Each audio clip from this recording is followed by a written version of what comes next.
Hey y'all, it's April with Homesteadin in the City, and today I am going to talk to you about gardening, but I need to give a little background as to what's been going on, what has transpired here on my property. So about a month ago, a little over a month ago, I had a bunch of things happen at one time. So I went on vacation with my family, and that week that I was gone, it rained a lot here. So when I got back, even though I had cut back my front yard before I left, all of the grasses and weeds and everything and wildflowers had come up again. And so I looked at that and I thought, I need to get on that as soon as I can. Well, I also was having a new roof installed, and my roofers called maybe the day before, a Friday, and said, oh, we can come Saturday morning. So even though I was going to work on things Saturday, I had people putting on a new roof that day. That evening, I thought maybe I'll get to some of this grass. But then my weed eater messed up. So I thought, well, I'll just place an order for a new weed eater. And I waited on that for a couple of days to show. Well, in the meantime, I got a little bit of food poisoning earlier that week. And so I was out of commission a little bit, feeling pretty weak. But I was also going back to work and all that stuff. While all that's going on, I also had some stray cat drama. For some reason, cats like to take up at my house, and I know I'm not feeding them. I only feed them after they decide they're gonna live here. But there was a cat, a male cat, young male cat, who would not leave. He was scrawny. I did feed him, but that was after he would not leave. I mean, this cat would show up in my window and look at me while I was washing dishes, jump up there. So, there was all that going on. The shelters were full. I said, well, at least I'll get him neutered, get him vaccinated, so there won't be more cats. The day that I took that cat, that I had named Sir Meows a lot. He has a new name now because he did find a home, spoiler, and that's with Zach and Kara. And so his name is Pinto now, and everything worked out in the end. But I took him to get him neutered. As I was picking him up, bringing him back to the house, and he's all drugged up and still trying to growl at me and everything, I had a little notice on my door. And this is a citation from my city about my grass. Now, the thing about this that made me mad is my yard has looked worse. As I drove around the neighborhood, there were several other yards that looked worse. And so this citation was just an insult to injury. Had a lot more drama with the cat later on that involved me getting cut, ripping my favorite pants, and bleeding. So I was really done out about this. The other thing that kind of upset me about the citation is a lot of times the city doesn't give you a citation unless somebody complains about your property. Now maybe that didn't happen. Maybe they were driving around and they were like, oh yeah, we've got to start putting out more citations because everybody's grass is growing up and all the highway grass, and it's just that season. So maybe the city was like, okay, we will go cite everybody. But it still felt very targeted. So the other frustrating, and I did vent about this on Facebook, so if you're Facebook friends with me, I don't vent about things a lot, but this was one of those things that just felt relatable, and it wasn't too terribly serious, but I could just express my rage for a little bit there. And I was actually really touched by the amount of people who reached out who were willing to help me with my yard. But the thing that had irritated me from the beginning was I had plans that Saturday to work on the yard. So I didn't actually end up needing help. I was already going to get it taken care of before this thing ended up on my door. So I took care of it, but I was still miffed. it just the whole thing got under my skin.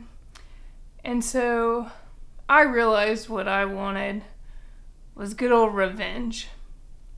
Now, this was not the type of revenge where you go and you destroy somebody else's property, find out who actually caused the citation. I don't really care about that. I just really have felt like being petty, but petty with my own property. And so that's where I've decided I am building a revenge garden. What is a revenge garden, you may ask? Well, let me start by roughly quoting America's sweetheart, national treasure, Dolly Parton. She said something to the effect once of, "It costs a lot of money to look this cheap." So I think I want a Dolly Parton in my yard where it's not that it's not neat, not thought out, not put together. It'll be very intentional, but it's going to be intentionally tacky. And really, that's what the city has said. They just want people's spaces to look intentional. So I'm about to get really, really intentional. So I started thinking about what are some things that I can do to really decorate the front and make it a fun space to look at. I've always been fascinated by yards that are well put together, but are also just have weird things in them. They're tacky. They're not going to be featured in any type of serious gardening magazine or anything like that. People might even make fun of them, but they're fun. So I'm thinking garden gnomes, flamingos, maybe some fountains, some sunflowers, some wild pollinators, all kinds of stuff like that. This is very intentional. And so before I even started thinking about the gnomes and all that, I decided with that weekend, whenever I was cleaning up my yard, to go ahead and start with the intentionality. One of the things that grows really well here is something called Mexican clover. And some people consider it a weed. It just grows prolifically, but the pollinators love it. And it's little ground cover, and it gets these little white flowers, and you always see the bumblebees through it, and so I like to keep it. So, but since some people may think it's a weed, I went and used some of the wood from my wood pile, and I landscaped the Mexican clover in. So that's been step one. Now, if you happen to catch my last garden tour, I don't do them that often. Zach does them every month, but I do them maybe every quarter or maybe just twice a year. I mentioned I had some really redneck thing that I did was I took some old tires and I spray painted them colors, and they've been planters. Well, they've stayed in the back out of respect for everybody, but now that I've done being respectful, they're going up front. And so I have some old tire planters, and I think I'm gonna put maybe some citrus trees in there. I have some citrus trees out front, but currently a really cool looking spider has made its home between those citrus trees. So I'm gonna wait till the spider moves out, the seasons change, to put them in there. Also, Hobby Lobby, my local Hobby Lobby, had a sale, and they have a lot of fun things. So let me show you some of the things that we're going to start with. I found some cool dinosaurs that were on sale at Hobby Lobby.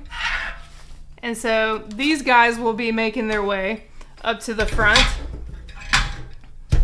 Don't you think they're cool? I think maybe I can stage like some scenes where they're fighting or something. That'll be great. Then I got this cute little solar pig light. And I had charged him up, but he turns on whenever the sun goes down. When it's light, he's not on. Sun goes down, it is. And he'll keep charging from the back right there. Let's see, gotta turn him off. There, I think he's off now. Okay, I got that cool little pig, and I got a bee gnome. Isn't he cute? So this guy's gonna go up front as well. This is just the start. Oh, and another thing I did, I took a page out of the Zach Pippin playbook, and I got my yard registered as a National Wildlife Habitat. So my little sign is gonna go out front.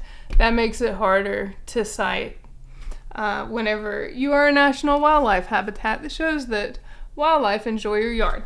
Oh, and one other thing, this was not a Hobby Lobby find, but I still thought the birds need somewhere to bathe and drink. So, oh, this is heavy. We also have a really cool gnome bird bath. And so it's gonna go really well with this guy and the gnomes that I'm going to add to it. So, all this to say, the Revenge Garden has begun. If you would like to follow along, please do. I'm going to post some updates. And if you have any suggestions of things that I can do to just make my front yard more fun and maybe a little bit tacky, send in those suggestions. If you find cool items, let me know where they are. I'm thinking of putting a fountain in, and if I do, we'll be consulting Zach on that. But no angel statues, because I watch Doctor Who and the weeping angels, they freak me out. So no angel statues. But other than that, pretty open, okay? So thanks for sticking it out with me this far.